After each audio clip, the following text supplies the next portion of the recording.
ગઈકાલે સવારે રાજકોટ આંતરરાષ્ટ્રીય એરપોર્ટ પરથી દિલ્હી જવા રવાના થયેલી એર ઇન્ડિયાની ફ્લાઇટ સાથે ટેકઓફના ગણતરીના સમયમાં જ પક્ષી અથડાવાની ઘટના બની। પક્ષી એટલી જોરથી ભટકાયું હતું કે વિમાનની પાંખમાં ઘોબો પડી ગયો અને પાંખ ક્ષતિગ્રસ્ત થઈ ગઈ।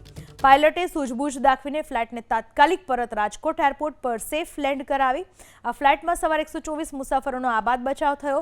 એરલાઇન કંપની અને એરપોર્ટ પ્રશાસનની ત્વરિત કામગીરીને કારણે મુસાફરો માટે વૈકલ્પિક વ્યવસ્થા ગોઠવી દેવાઈ તો એર ઇન્ડિયાની વિમાનની પાંખોમાં નુકસાન થતાં 3 દિવસ ગ્રાઉન્ડેડ રહેશે। તપાસ માટે દિલ્હીથી સ્પેશિયલ ટેકનિકલ ટીમ પણ રાજકોટ દોડી આવી કે વિમાનની પાંખમાં ઘોબો પડી ગયો અને પાંખ ક્ષતિગ્રસ્ત થઈ ગઈ। પાયલટે સૂઝબૂછ દાખવીને ફ્લાઇટને તાત્કાલિક પરત રાજકોટ એરપોર્ટ પર સેફ લેન્ડ કરાવી। આ ફ્લાઇટમાં સવારે 124 મુસાફરોનો આબાદ બચાવ થયો। એરલાઇન કંપની અને એરપોર્ટ પ્રશાસનની ત્વરિત કામગીરીને કારણે મુસાફરો માટે વૈકલ્પિક વ્યવસ્થા ગોઠવી દેવાઈ તો એર ઇન્ડિયાની વિમાનની પાંખોમાં નુકસાન થતાં 3 દિવસ ગ્રાઉન્ડેડ રહેશે।